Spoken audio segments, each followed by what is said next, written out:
Olá pessoal, sejam bem-vindos a mais um episódio do ENIAC-Cast Inovação Disruptiva, podcast da ENIAC Ventures, que explora as fronteiras da inovação, tecnologia e empreendedorismo. Hoje temos a honra de receber Fernando Bueno, um líder inovador na área de tecnologia para recursos humanos e diretor de produtos de gestão de talentos na LG Lugar de Gente.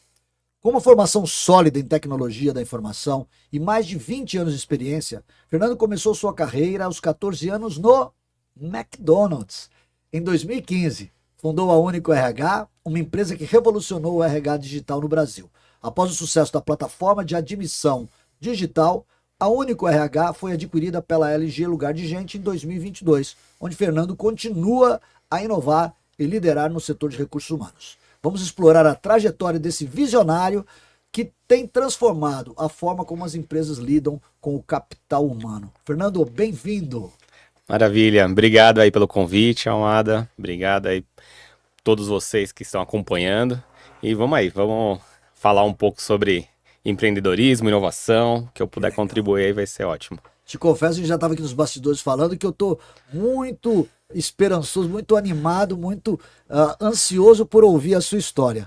E aí, Fernando, eu quero saber, então, nessa trajetória, é interessante bem quando você manda para nós a mini bio, né? Eu sempre falo isso aqui, que a gente usa a mini bio, eu uso a inteligência artificial para montar o roteiro, né? A gente não tem aqui segredo, aqui a gente conta a verdade mesmo e até para estimular as pessoas a usarem a tecnologia a seu favor, né? Fernando, você começou sua carreira bem jovem, aos 14 anos, no McDonald's. Como essa experiência inicial moldou sua visão profissional? Conta um pouquinho e pode até voltar um pouquinho, conta de onde você nasceu, conta um pouquinho sua história lá do moleque Fernando para chegar até esse Fernando.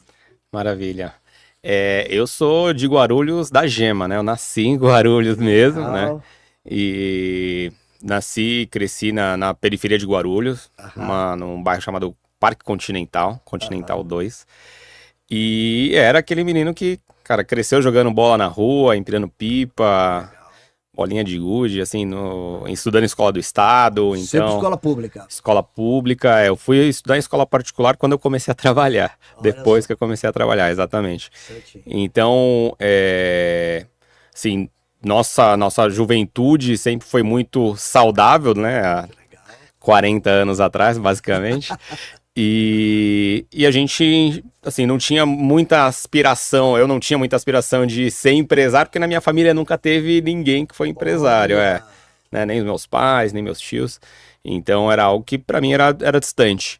Mas era algo que eu sempre almejava na minha cabeça, não sei, eu sempre tive uma cabeça de empreendedor. Eu falo que eu vendia os lanches pro meu irmão, pra minha irmã, desde muito novo. Então eu falo, vocês estão com preguiça, tá? Me paga R$2 que eu faço. Então, que legal, já tava na então veia. Já era assim, né? Então eu vejo que era a opção e quando eu fiz, eu tava com fase mais rebelde ali, 12, 13, 14 anos. Eu achava que eu tinha que trabalhar, tinha que ter meu dinheiro, não queria depender dos meus pais, né? Certo. E eu tinha duas opções. Meu pai era taxista no aeroporto, né? E ele falou, cara, ó, eu vou comprar uma caixa aqui pra você e você pode engraxar sapato no aeroporto, que, cara, o pessoal ganha um puta dinheiro lá, né? E eu acho que dá pra você trabalhar. Eu compro a caixa e você começa. Eu falei, pai, mas engraxar o dia inteiro não é legal, né? Não vai ser muita... Aí ele falou, cara, então tá, eu conheço o dono da franquia do McDonald's do aeroporto, que eu pego ele sempre lá no táxi, e eu vou perguntar pra eles se eles estão contratando. E então o McDonald's era do aeroporto que você foi? Do aeroporto de Guarulhos. Que legal. Exatamente. E aí ele falou, então eu vou conversar com ele lá e você vai fazer... E aí se ele topar, você começa a trabalhar lá. Sim. E eu falei, não, tudo bem.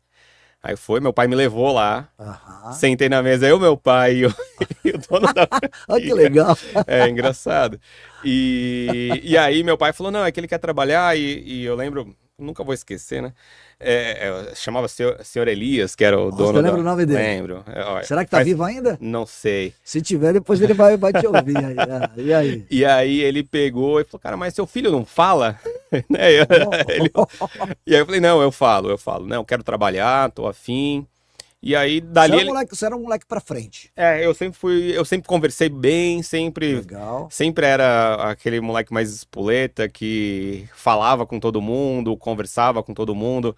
Então eu vejo que eu era uma pessoa boa de se relacionar. Então eu conseguia... Sua mãe era dona de casa? Minha mãe professora. Professora. Minha mãe é professora de ensino fundamental, Legal. né? Então, assim, meus Você pais tinha uma sempre base trabalhavam legal, muito. porque os motoristas de táxi do aeroporto são diferenciados, né? E a sua mãe professora, então você tinha uma base legal, você e seus irmãos. Sim, sim. Bacana. Então, a gente cresceu, né, com essa visão. Minha família, a família da minha mãe era do interior de São Paulo, do meu pai de Minas. Então, a Olha, de gente não tinha Minas. muita família, então era sempre entre nós Ah, família cinco ali em fortalecia, casa. né? Exatamente, Fortalecia, isso mesmo. exatamente. E o E McDonald's tinha um processo de treinamento, você, ou como é que foi? tinha. Era Então, bacana, né? o que eu falo que é legal, que acho que a primeira parte de networking foi essa, né, do meu pai conversar com o dono, porque se ele tivesse chegado com o currículo e ter entregado lá na frente, provavelmente não teria começado a trabalhar lá, né? Então, ou se ele tivesse falado para eu ir lá, provavelmente conversaria com outra pessoa que não seria o responsável. Então, acho que naquele momento ele acreditou e falou, eu vou dar uma chance. Que legal. E eu comecei ali com 14 anos. Trabalhei no McDonald's do aeroporto por mais ou menos uns 6 meses Sim. e inaugurou a loja aqui no centro de Guarulhos. Ah, tá. Então, Onde é hoje, lá ali na onde é Paulo Facini? hoje? Não, é a outra loja aqui Sim, perto na já. área central. Isso. Então eu acabei ficando 6 meses lá, então fiz treinamento, fiz todo o acompanhamento com os times, depois eu vim para cá já com um pouco mais de experiência que as pessoas que estavam começando nessa loja, Que né? legal. Então foi bacana. E eu gostava, assim, minha mãe não gostava muito, que ela falou que eu cheirava lanche o dia inteiro, né? Porque você fica com cheiro tudo, o tênis com cheiro de hambúrguer, a calça, e era, assim, era bem diferente. E eu gostava de desafio, né? Eu gostava bastante de trabalhar no McDonald's, quando, imagina, 14, 15 anos, já tinha salário, já podia comprar minhas coisas, podia me virar, né? E tinha uma atividade naquele momento que era engraçado, que eu era a pessoa que ficava na frente lá Ali de frente. na linha de frente do McDonald's pedindo os lanches. Então essa Olha. pessoa tinha que ter uma noção de tempo, de quantos lanches você venderia naquela hora. Você teria que saber o que você poderia fazer solicitação, porque o tempo era muito importante, né? Então a pessoa tinha que pedir, tinha que estar pronto.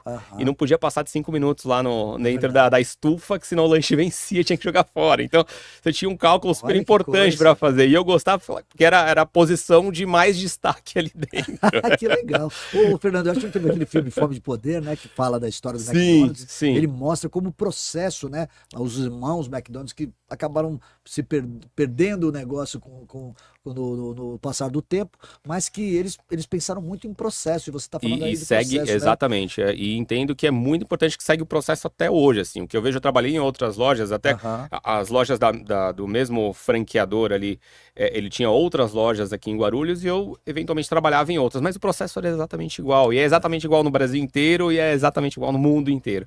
Então, o processo no McDonald's é muito importante, assim. E para mim foi uma escola de aprendizado. Ali eu comecei e falei, cara, posso mais, né? E aí legal. do McDonald's eu fui para outros lugares, aí comecei a fazer colégio técnico. Que legal. Em administração, Você fez técnico, fiz é a técnico história em do ENIAC, né? Que adora técnico, que legal. Exato. E aí depois fui fazer estágio Caixa Econômica, e depois Foi para banco. fui para, era estagiário da Caixa, abertura Sim. de conta, etc. Sim. Mas depois que eu comecei a trabalhar no McDonald's, não parei mais, né? Olha Então, só, legal. foi ali que eu comecei, dos 14. O Abílio Diniz fala que toda empresa é gente, processo, processo e gente. A gente falou de processo no McDonald's, agora vamos falar de gente, que é a sua área, que você entende muito, né? Em 2015, você funda a Unic RH com o objetivo de desburocratizar o RH. Pelo menos é o que a gente compreendeu lá da sua bio. Qual foi o maior desafio na criação de uma empresa com essa proposta inovadora? Já que você falou, né, todo mundo ouviu aí que você não tinha um histórico familiar, não tinha ninguém. Então, pô, isso é muito de você mesmo. Aí, do nada. E uma coisa é você ser empregado do McDonald's, empregado aqui, empregado ali, e uma hora você fala assim, vou rasgar minha carteira e vou começar a empreender. Me conta isso aí. É uma história interessante, porque assim, eu nunca pensei que eu não abriria alguma coisa. Então eu sempre era aquela pessoa inquieta, falava, cara, aqui dava certo um sacolão. Passava 2 meses e tava lá. Puta, aqui daria muito certo um bar. Aí tava o bar. Aí várias vezes acontecia isso. Falei, cara, não é possível, né? Eu penso que dá certo. E alguém vai lá e faz. E não sou eu que tô fazendo, né? Então isso era interessante. Eu pensava que daria certo aquele lugar, mas eu estava sempre trabalhando em algum lugar, sempre trabalhando para alguém. E eu comecei, durante o tempo que eu trabalhava nas empresas, a entender também como eu poderia crescer, mas era sempre muito, eu tava sempre muito inquieto em querer mais. Então sempre, cara, puta, eu já sou especialista, já sou coordenador, já sou... E aí eu falo, cara, eu acho que ainda é pequeno, eu preciso fazer alguma coisa que dependa 100% de mim. Sim. Né? Então, mais ou menos em 2015 mesmo, eu tava trabalhando, tava numa posição importante, uma empresa grande, mas eu Casado, solteiro nessa cara, época? casado com 2 filhos pequenos. Já, com 2 filhos. Isso que Exatamente. essa tomada de decisão é importante. Por isso que eu fiz a pergunta aqui, como é que era a sua vida pessoal nesse momento? E aí, dessa pra mim, tomada de decisão? foi um ponto de virada, assim, absurdo, porque eu saí de uma segurança e, assim, eu não sou uma pessoa extremamente controlada, falei, porque todo mundo fala, cara, pra você empreender, pelo menos você guarda 2 anos de salário, etc. E assim, eu precisava empreender naquele momento. Que coisa. Né? Então eu acabei fazendo um outro movimento, né? Eu estava trabalhando na empresa, vi uma necessidade de mercado, né? No RH, então estava trabalhando no RH já há algum tempo e via que tinha muita burocracia, muito papel, certo. Tinha sempre muito processo manual. Sim. Isso me incomodava demais, porque eu falava, cara, a tecnologia tá aqui para resolver tudo isso, como que a gente só trabalha com papel, só faz as coisas com papel? E eu comecei a procurar um processo específico para a empresa. Você sentia dor. Como usuário, basicamente. Sim. Porque eu comecei, em 2015, nasceu uma frente do governo, que foi a implantação do e-social para as empresas. Lembro perfeitamente. Né? E aí tinha uma necessidade grande de atualizar dados cadastrais das empresas, das folhas de pagamento. Uma avalanche, né? Exatamente, era um problema gigantesco. Eu estava numa empresa que tinha 22 mil funcionários. Né? E falou, cara, como que atualiza? O pessoal falou, não, a gente vai mandar uma ficha aqui, você extrai os dados da folha de pagamento, manda no Excel, a gente olha o que tá errado e te devolve o Excel. Eu falei, cara, mas... como eu vou falar com 22 mil? Exatamente. Isso na minha cabeça, eu falei, cara, não é isso, não vai dar certo. Zero. Eu falei, cara, não é possível. Legal. E aí fiz um PPT, chamei um amigo meu, sou muito grato, tenho muita gratidão aí pelo Maia, que era um amigo meu que me ajudou a validar. Fala pro Maia aí, depois assistir aí. Ele tem uma consultoria, ele é empresário até hoje, assim, ele começou, Você tem contato com ele? Tenho, é um grande amigo meu. E eu fui validar com ele o que ele achava, ele falou, cara, acho que faz todo sentido, segue nessa linha, e aí fui validando o PowerPoint, exatamente, comecei a apresentar para mais algumas pessoas, então assim, o medo de falar para outra pessoa e copiar, cara, esse acho que foi o medo que eu nunca tive, porque eu tinha que falar com todo mundo, eu queria saber se era válido, porque aquilo lá ia ser o meu próximo passo, né? Então eu peguei, chamei minha irmã, chamei meu pai, fui lá, fiz um empréstimo consignado, juntei dinheiro da família, falei, cara, eu vou fazer um protótipo. Então a família ajudou nesse MVP? Ajudou. Olha que legal. Exatamente. Fiz um protótipo navegável já, uma plataforma que era funcional, conseguia ver como funcionava e fui bater nas empresas. Esse era o ensaio da Único RH. Esse era o ensaio da Único RH, exatamente. Você estava preparando para formalizar e criar a Único RH. Exatamente. CNPJ, como eu trabalhei algumas vezes como consultor de tecnologia, como programador, então eu tinha empresa aberta. Falei, vou pegar uma empresa dessa que eu tenho CNPJ e essa vai ser a Único RH. Exatamente. Então, comecei ali, né, e fui apresentar para algumas empresas, até que uma delas foi lá e falou, cara, legal, gostei, fiz uma apresentação no auditório, um monte de gente, falou, legal, gostei, vou comprar. E aí eu falei, cara, e agora? Não tenho empresa, não tenho escritório, não tenho time, era eu presa, né? Então, ali começou a primeira venda, eu falei, cara, é isso mesmo, agora esse negócio vai dar certo. E comecei ali num primeiro movimento, aí contratei 3 pessoas, desenvolvedor, um pessoal para me ajudar. Foi dando certo. Foi dando certo, só que eu trabalhava ainda das 9 às 18. Sério? Trabalhava no emprego e depois eu trabalhava. Lá. Exatamente, depois eu trabalhava na minha empresa. Então eu nunca deixei. Você tava no seguro. Eu tava, né? Exatamente. Eu falei, cara, não dá, tenho 2 filhos. Então, e aí, assim, é uma questão de sacrifício. Durante o tempo que eu fiz o processo de desenvolvimento com uma fábrica de software, que foi esse dinheiro que eu peguei emprestado da minha irmã, do meu pai, para poder criar a empresa, eu ia para a fábrica de software com um desenvolvedor, 3 da manhã, saía às 8 da manhã, ia trabalhar, voltava, dormia um pouco, voltava e fazia isso, ou eu fazia o contrário, eu chegava lá na fábrica de software 8 da noite, que ele gostava de trabalhar de madrugada, o desenvolvedor tinha essa vantagem. Tem isso, é. Então eu chegava lá às 8 da noite, a gente ficava até 2, 3 da manhã, Certo. e do lado dele, falava, cara, é isso aqui que vai fazer, é assim, isso aqui funciona, Ajustando. vai, testa, Legal. e aí fazia junto. Que história legal. Então, assim, eu tenho uma base de desenvolvimento, mas eu não sou um desenvolvedor Você que... pegou um cara sênior para poder Exatamente. te ajudar. Você não demoraria muito tempo para fazer isso sozinho. Fernando, isso não tá no nosso script não, mas aí eu acho importante, você tem falado aí.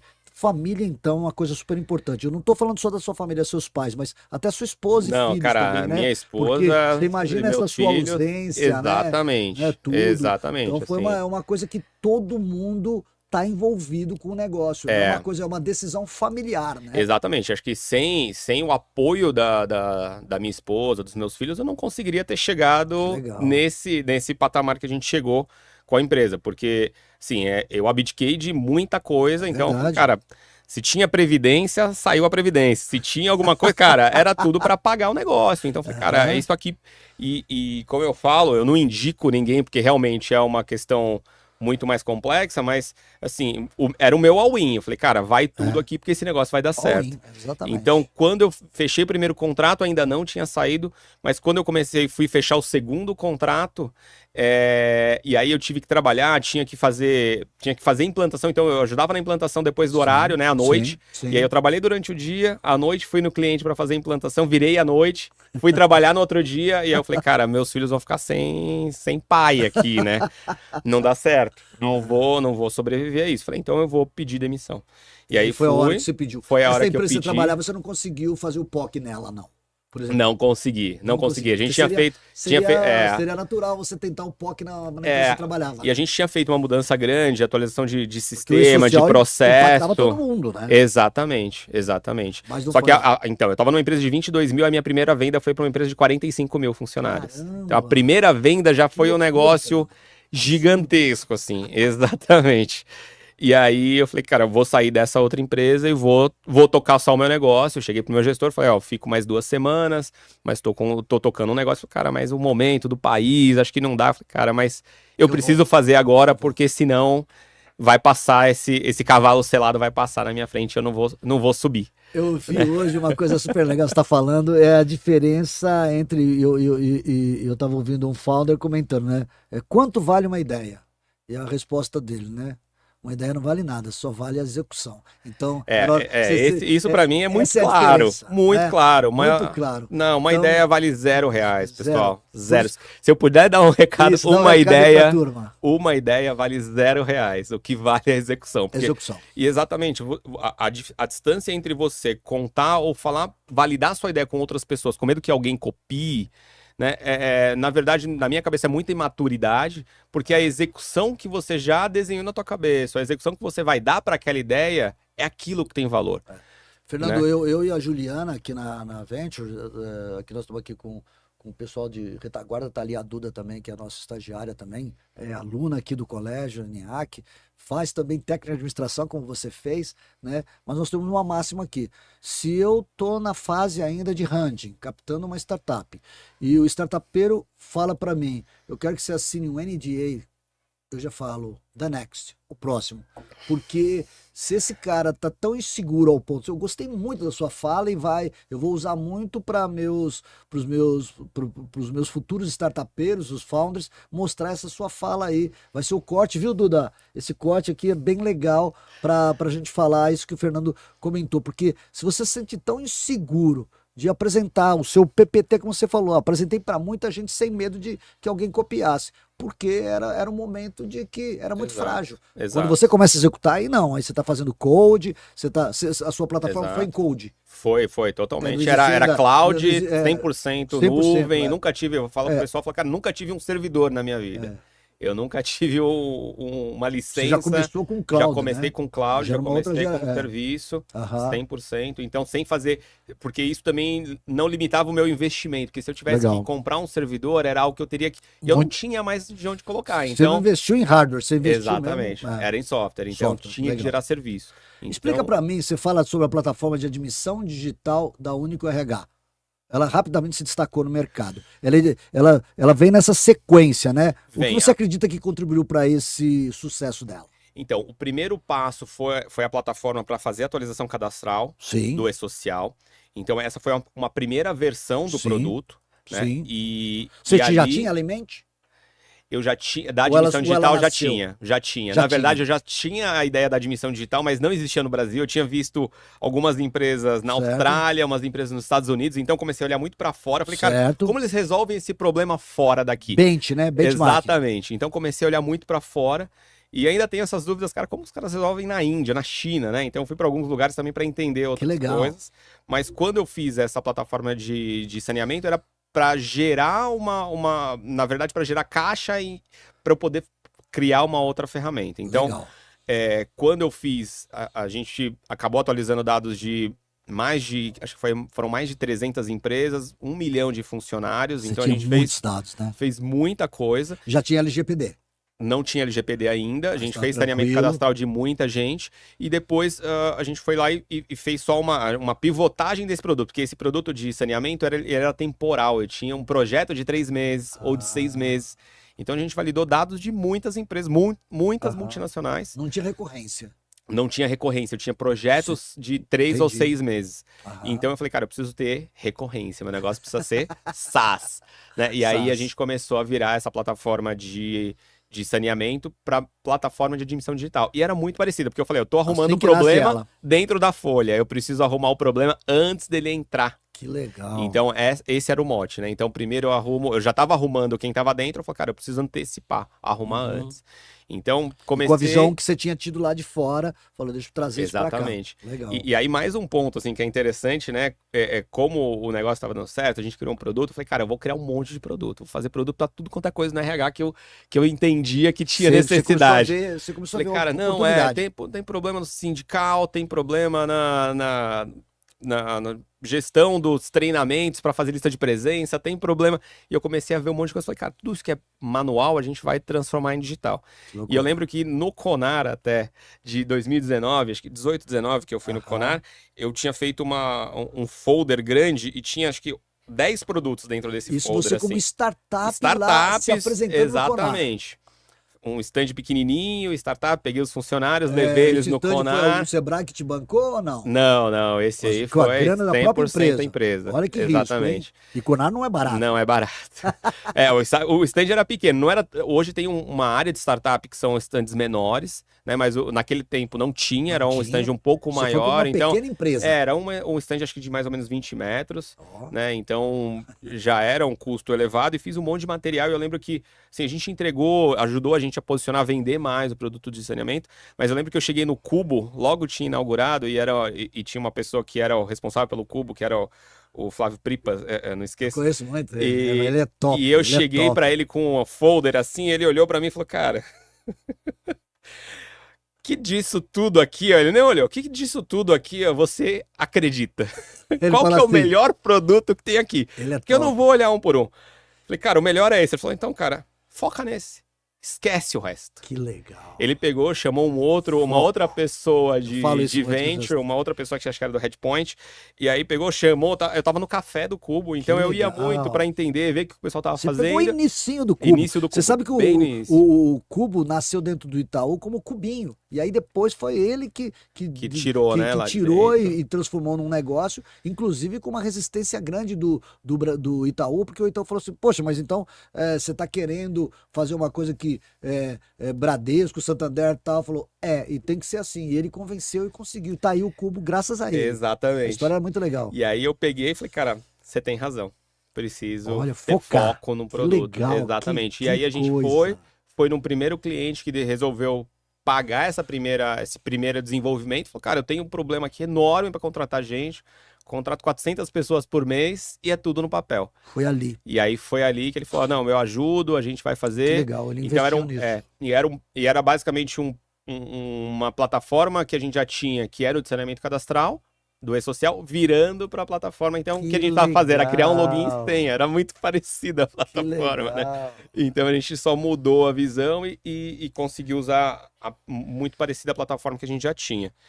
E depois disso, então, isso foi em 2016 que a gente começou a vender já a admissão digital, Certo. 16, 17, então a Certo. gente veio crescendo muito pequeno, então a empresa tinha 1 cliente, 2 clientes, então a gente não conseguia tracionar muito, né? Certo. Eu tinha juntado um pouco de dinheiro da primeira empreitada do saneamento e fui viajar, fui para Israel, fui para Londres, fui para China, foi atrás.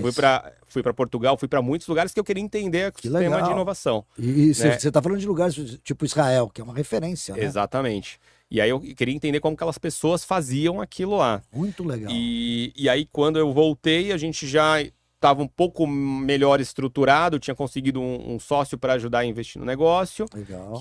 que ia ajudar a bancar pelo menos os custos iniciais dessa empresa, né? E aí a gente começou a se posicionar, a entrar em clientes um pouco maiores, empresas de varejo, então a gente passou do ano de 19 para 20, acho que a gente começou com 3 clientes, fechou com 9, e depois em 2020, quando... a gente tinha acabado de fechar um super cliente nosso, que é cliente nosso até hoje, que é Casas Bahia. A gente acabado de fechar, foi pandemia. Então a gente tava, o que eu entendo, a gente estava num momento muito importante aquela hora. A gente já estava com o produto validado, a gente estava com o software correto para o momento no lugar correto. certo, na hora certa, fazendo as coisas certas, né? Exatamente. Just in time. Exatamente. Legal. Então ali eu já tinha feito parceria com a LG Sistemas no produto anterior, então já tinha uma relação com a LG desde 2016 com o produto de saneamento. E aí quando eu entrei com o produto de admissão digital, continuaram como parceiros e continuaram me indicando os clientes para mim. Que legal. Então nós vamos pegar esse gancho aí para esse primeiro bloco nosso.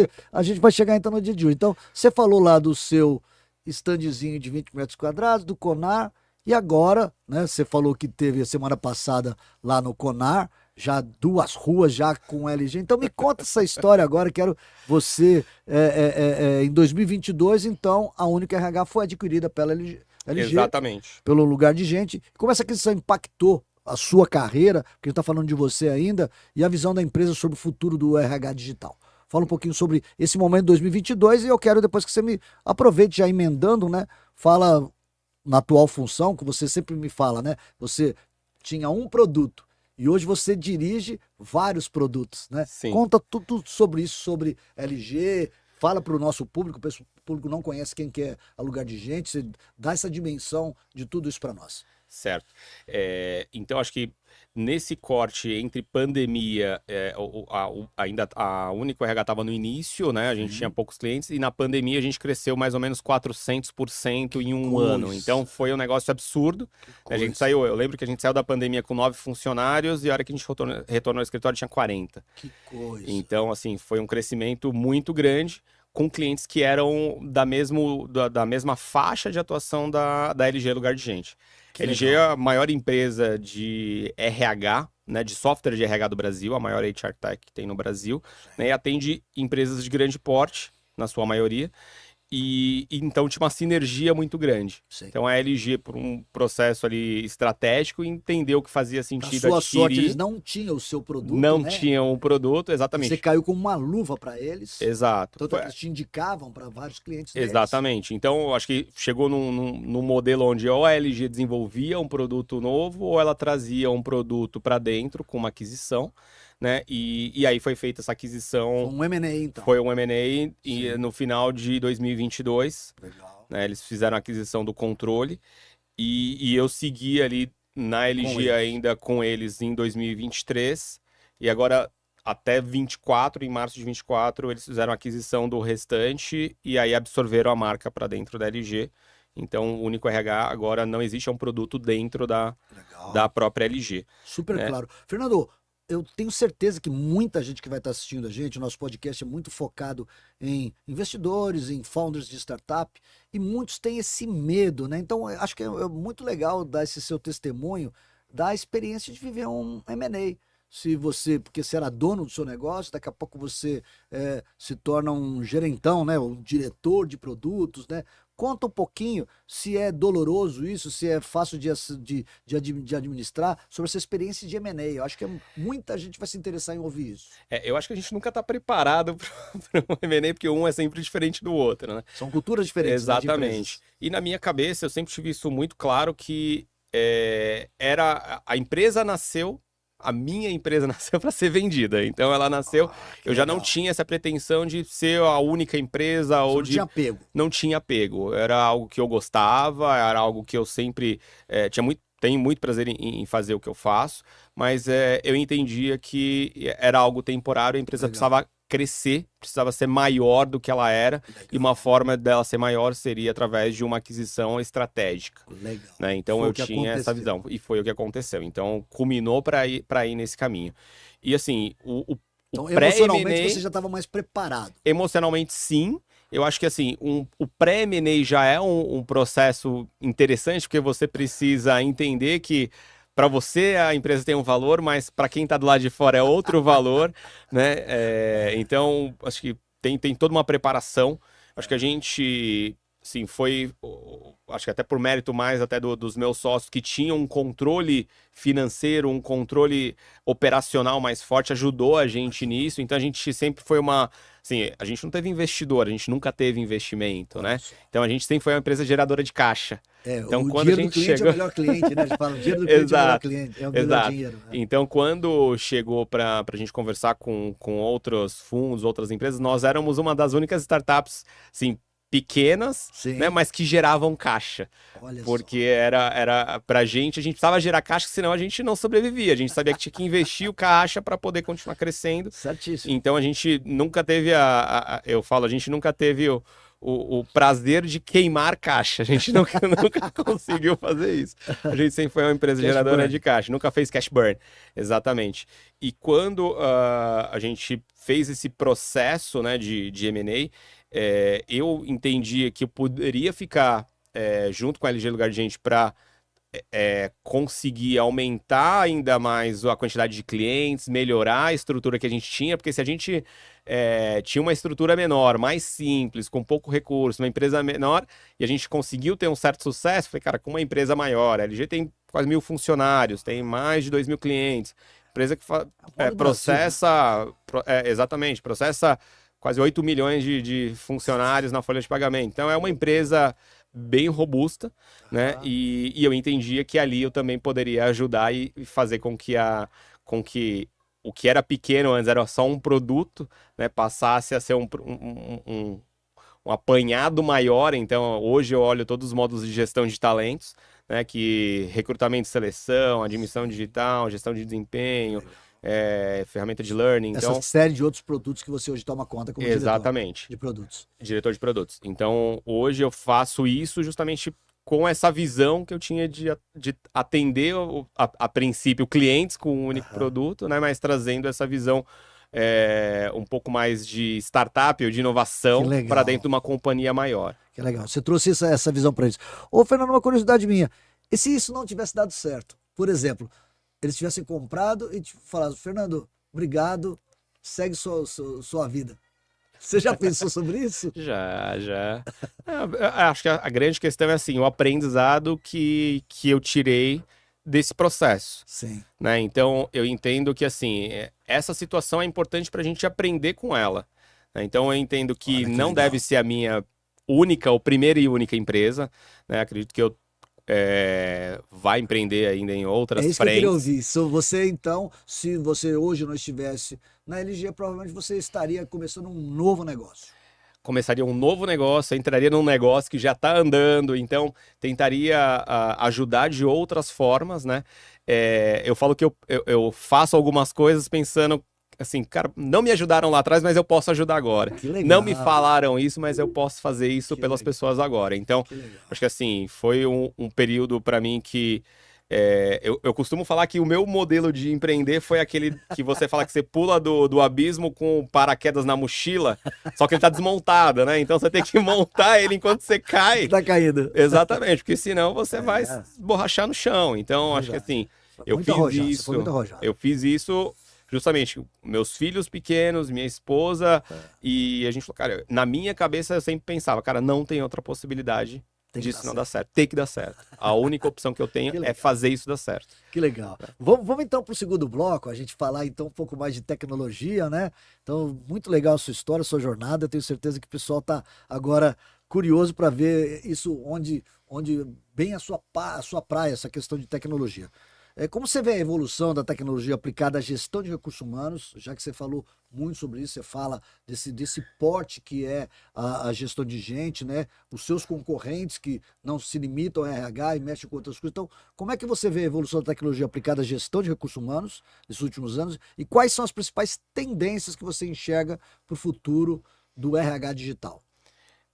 O que eu vejo, assim, hoje em dia já tem uma vertente muito grande de utilização de dados para RH. Tá, Então, na minha visão, isso vai crescer cada vez mais, né, a tá. utilização de dados. Então, não ser algo empírico, não ser algo um achismo dentro da Tá. estrutura de recursos humanos. Então, assim como a gente passou Você por diz que antes transformações. você acha que antes tinha muito. Muito feeling, muito eu acho, Aham, acho que muitos processos que eram feitos porque sempre foram assim, né? aham, E agora eu acho que a disseminação de dados em todas as frentes acabam ajudando. Então, se a gente pensar, o processo de admissão não tinha praticamente dado, era um nada. papel, Verdade, né? O desligamento era um papel. Então, se você pensar, vários verdade. processos que eram só o papel, hoje tem dado estruturado. Certo. Então, a ideia é que o que eu entendo como futuro é justamente utilização de dados e fazer eu diria que uma hiperautomação de processos, né? Hoje a gente tem alguns processos automatizados via RPA, Sim, mas entendo que a inteligência artificial vai ajudar a automatizar muito. muito mais esses processos.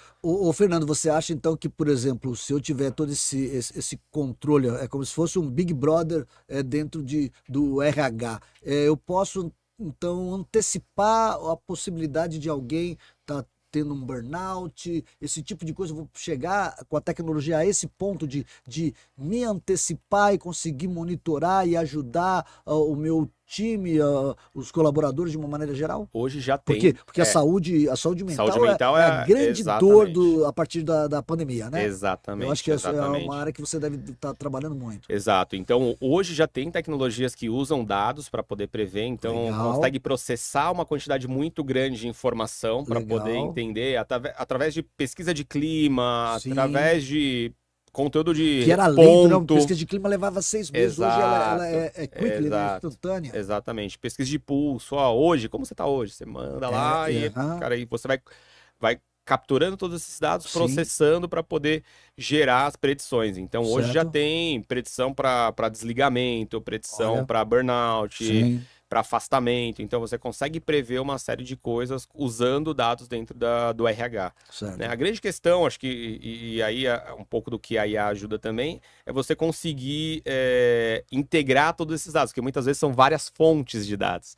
Né? Então, acho que eu também vejo que a LG tem uma vantagem nisso, porque é uma plataforma que tem todos os dados dentro de um único produto. Né? Então, Aham. isso ajuda. Então, isso também foi um ponto que me chamou a atenção quando eu pensei em M&A, assim, até para você entender, na minha cabeça tinha que ser LG, na minha cabeça tinha que ser Olha, esse modelo de M&A. você trabalhou para isso, então, né? Exatamente, exatamente. Então eu falei, cara, se a minha energia foi direcionada, canalizada para aquilo, né?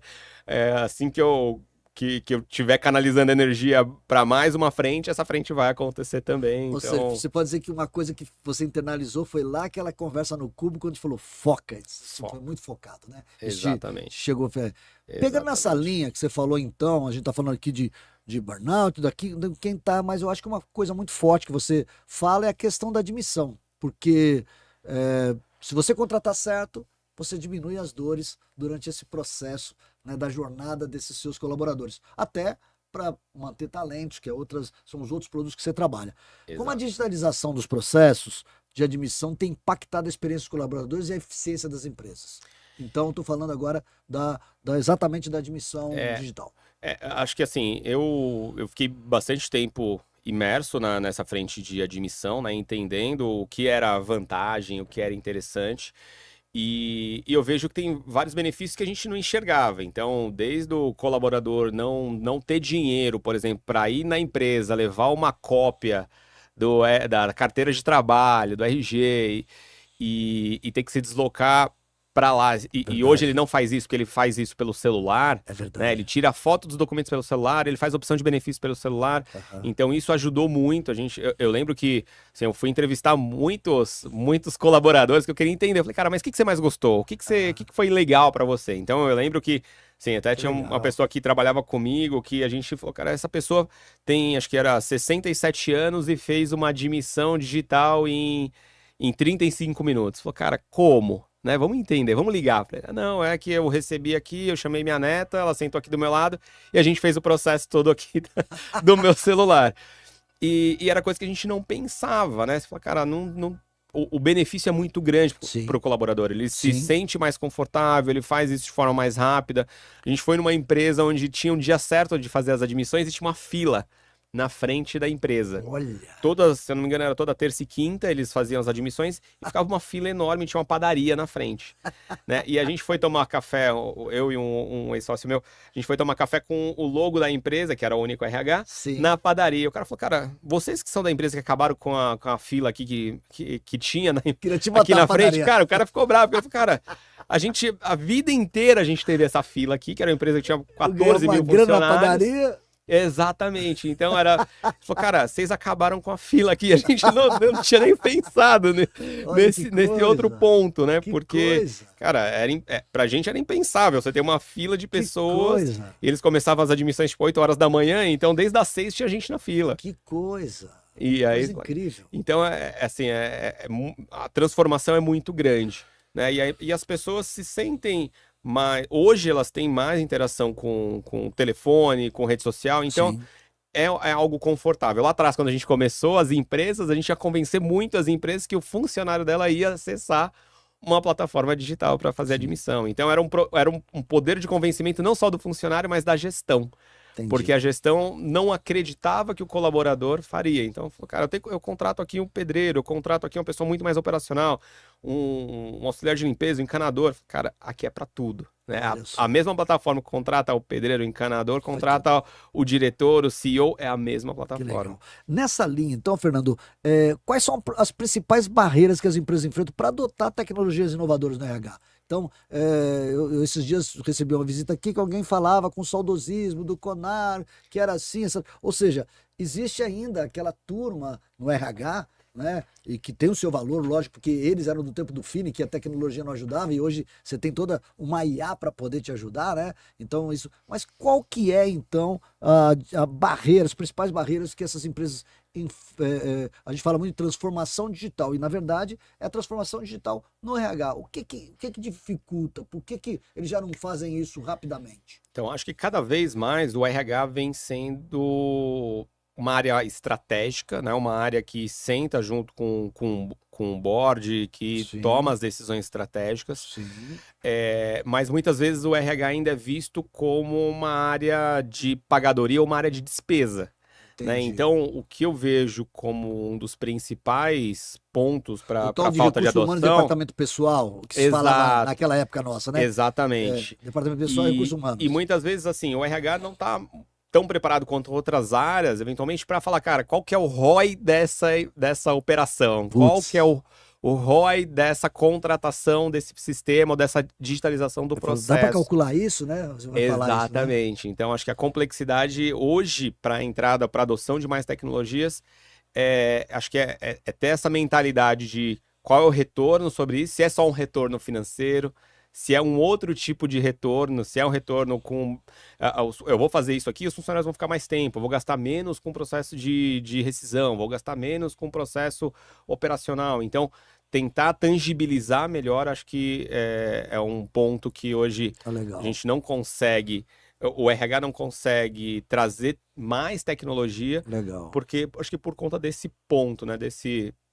Dessas pequenas linhas, porque no final das contas eu preciso fazer um investimento importante, eventualmente, para comprar um sistema, né? Mas aquilo precisa trazer um retorno para a empresa.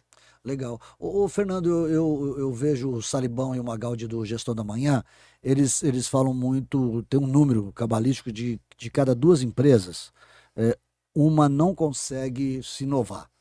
por um problema chamado cultura organizacional. E você falou agora, né, de mindset, você falou exatamente dessa questão de reconfigurar. Então, como você vê o papel da cultura organizacional exatamente nessa implementação de soluções tecnológicas no RH?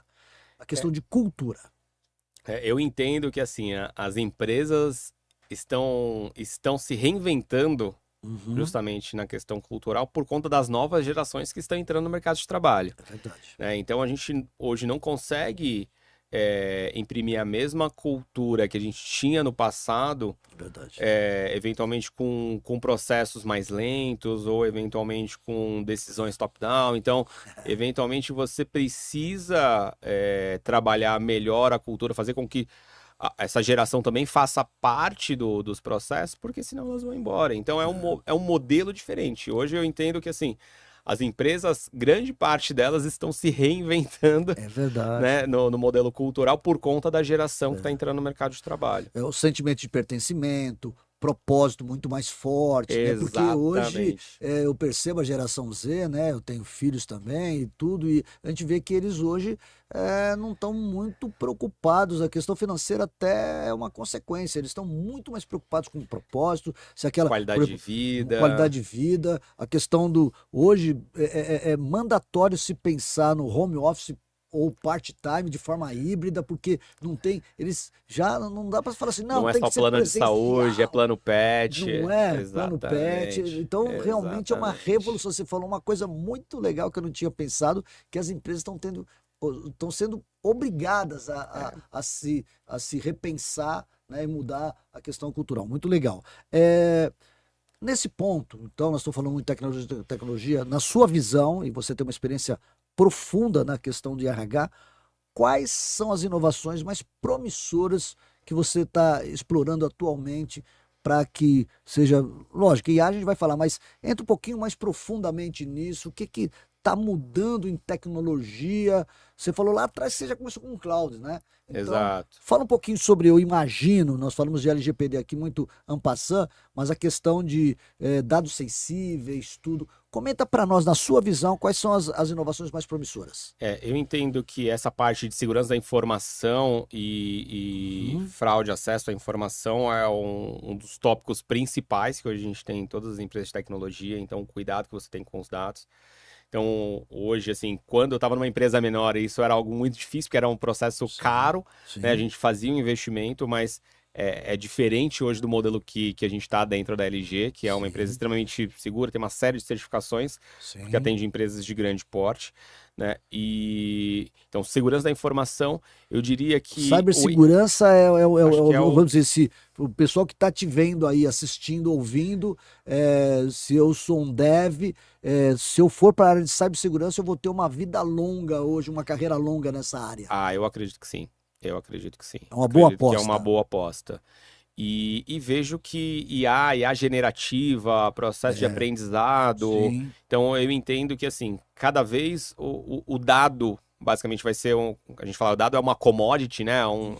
É algo que é intrínseco ao processo que você executa dentro do RH, mas o que aquele dado te diz, né, com base em IA generativa, em aprendizado de máquina, eu acho que é o grande, acho que é o grande filão que a gente vai ter nos próximos anos, né? Legal. A interpretação desses dados, a utilização desses dados dentro de várias áreas, não só dentro do RH, né? Então, acompanhamento... Fernando, é impressionante o que você está falando. Por exemplo, os roteiros, né, a gente faz aqui baseado exatamente na mini-bio, na história da empresa e tal.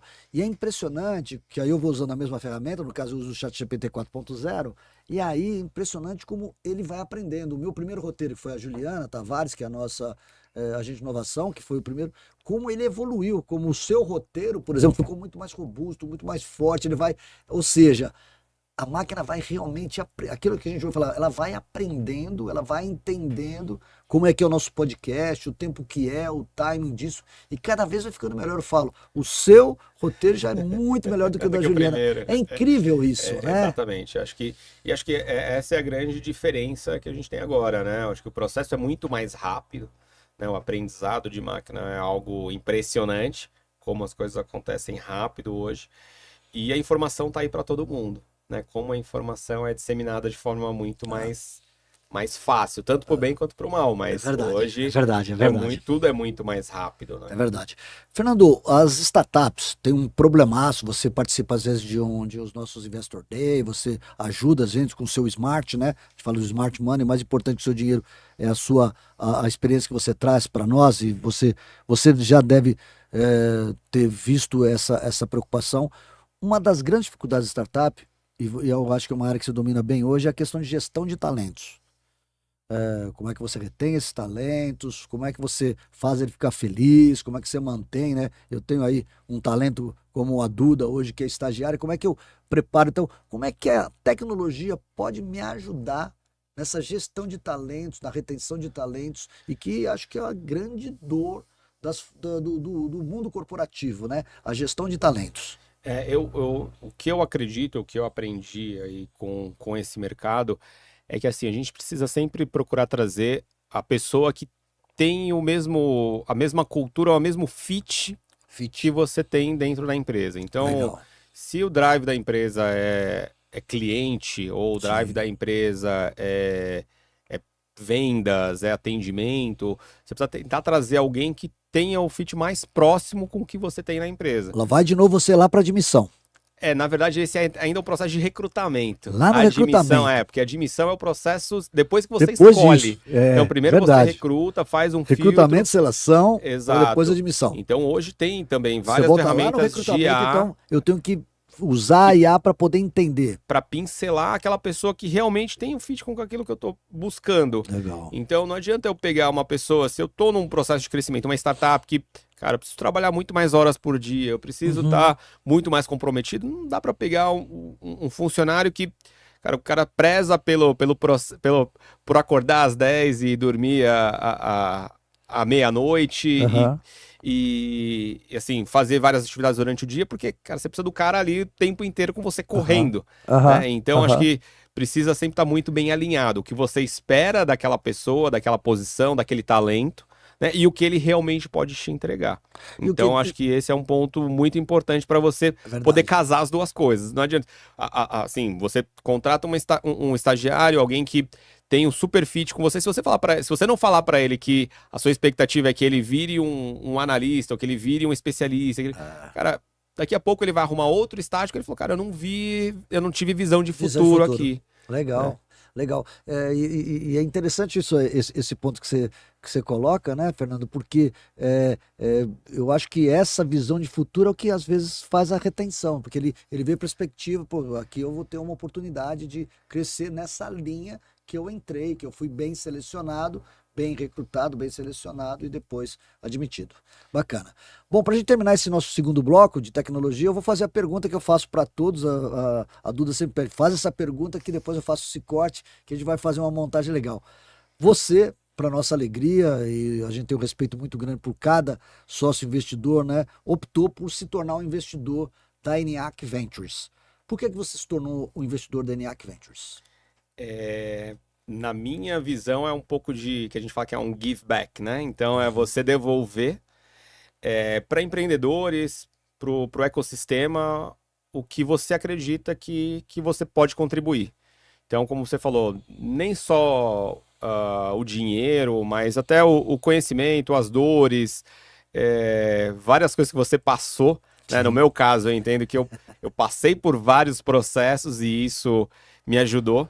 E assim, é muito melhor você aprender com o erro do outro, né? Com o que o outro passou e não você. Então, acho que isso é muito importante. Eu sempre conversei muito enquanto eu empreendi com vários empreendedores de vários tamanhos, né? E sempre foi muito importante para mim. Mas eu tive meus próprios percalços para percorrer. Então, sempre o que eu posso, né? Eu falo assim, e é engraçado, porque muitas vezes eu falo com um empreendedor que é muito mais experiente do que eu e falo, cara, faz isso. Ele fala, puta, é verdade. E muitas vezes é porque você já passou por isso, né? Esse mundo da inovação é muito colaborativo, né? Isso que você está falando é verdade. É uma outra característica dessa nova geração, trabalhar de forma colaborativa. A gente fala de inovação aberta, né? Isso é difícil. Eu tenho deparado aqui em Guarulhos, no Alto Tietê, com a visão da indústria ainda fechada, né? Ela não está muito aberta para essa questão, a questão de segredo industrial. Sim, que não é um setor tão disruptivo Não é. quanto o setor de tecnologia e inovação, porque, Incrível na verdade, isso. mas se você pegar, a tecnologia tem um histórico interessante, Uhum. que é o histórico de comunidade. De um aprender com o verdade. outro, pega o código do outro, entende como o outro faz, qual é a verdade. lógica. É Então, verdade. tem essa diferença, né? verdade. É uma estrutura que nasceu num modelo já colaborativo. Então, É. e aí eu vejo essa minha participação, assim, gostaria de participar muito mais, mas é justamente devolver um pouco do meu conhecimento para outros empreendedores que estão aí no estágio Legal. inicial, para que assim, a gente consiga ajudar para que não vai doer, mas que não doa tanto, né? Os founders que estão nos vendo aí, aqueles que querem se candidatar, né? Basta entrar lá no nosso site, né? www.eniac.ventures, né? Faz a inscrição da sua startup. Você vai ter, então, exatamente, e como o próprio Fernando falou, ele gostaria, e nós gostaríamos mais ainda que ele tivesse mais tempo, mas as poucas oportunidades que ele tem e contribui muito, então você vai ter pessoa desse quilate como o Fernando. Fernando, nós vamos para a nossa última parte do nosso podcast. Passa o tempo aqui, a gente nem vê passar muito rápido. E eu vou fazer aqui o nosso ping-pong, o famoso ping-pong, um jogo de palavras, é aquilo que top of mind, o que vier primeiro na sua cabeça, uma palavra, uma frase, o que você quiser falar, eu vou te jogar uma palavra e aquilo te remete, mas top of mind mesmo, o que vier na sua cabeça. Vamos lá? Vamos lá. Vamos lá. Tecnologia. É essencial. Recursos humanos. Desenvolvimento pessoal. Inovação. Inovação, para mim, é um motor que faz a mudança. Admissão digital, pegando essa linha sua lá de recrutamento, seleção, mas admissão como um todo. Eu vejo como eficiência. Legal. Talentos. Talentos mudam o jogo. Talentos ajudam no crescimento exponencial. Faz toda a diferença. Transformação. Se adaptar. Boa. Desafios. Desafio é o crescimento. Futuro. Futuro, eu vejo que o futuro é um mundo de oportunidades, Amado. Gostei. Cultura. Cultura são os valores. Então, os valores que a empresa tem ou que o empreendedor tem. Sim. É o que gera cultura. E liderança, para encerrar. Inspiração. Então, tem que ter alguém que você se inspire para bacana. chegar no próximo nível. Que bacana, adorei. Bom, Fernando, infelizmente a gente está chegando no final, né? Mas já. E tenho certeza que do outro lado o pessoal tá igual lá no Jô Soares. Porque foi sensacional. Bom, a gente conclui então mais um episódio do ENIAC-Cast, Inovação Disruptiva. Foi uma honra conversar com você, Fernando, explorar a sua trajetória, repleta de inovações que estão transformando o RH digital no Brasil. A história do Fernando nos inspira a enxergar a tecnologia como uma poderosa aliada na desburocratização e na gestão eficaz de talentos. Se você gostou deste episódio, não se esqueça de seguir o ENIAC-Cast Inovação Disruptiva na sua plataforma de podcasts favorita e deixar uma avaliação. Sua opinião é muito importante para nós e nos ajuda a trazer cada vez mais conteúdo relevante para você. Fique ligado nos próximos episódios, onde continuaremos a explorar o universo da inovação com convidados especiais como você, Fernando. Muito obrigado, viu? Maravilha, eu que agradeço, Almada. E só para deixar um último recado aí pro pessoal, né? Você que empreende e tá com medo e acha que não é para você, acho que a grande questão é assim, se tá com medo e acredita, vai com medo mesmo, né? Não desista, né? Saiba, acredite no seu sonho, valide a ideia, né? E corre atrás, porque assim, depende de uma pessoa só. Geralmente a pessoa que tá aí para tomar essa decisão é você. Que legal. Então, se estiver com medo, vai com medo mesmo. Tá dando recado. Tem alguma sugestão ou pergunta para nossos próximos entrevistados? Mande pra gente nas redes sociais. Muito obrigado por nos acompanhar e até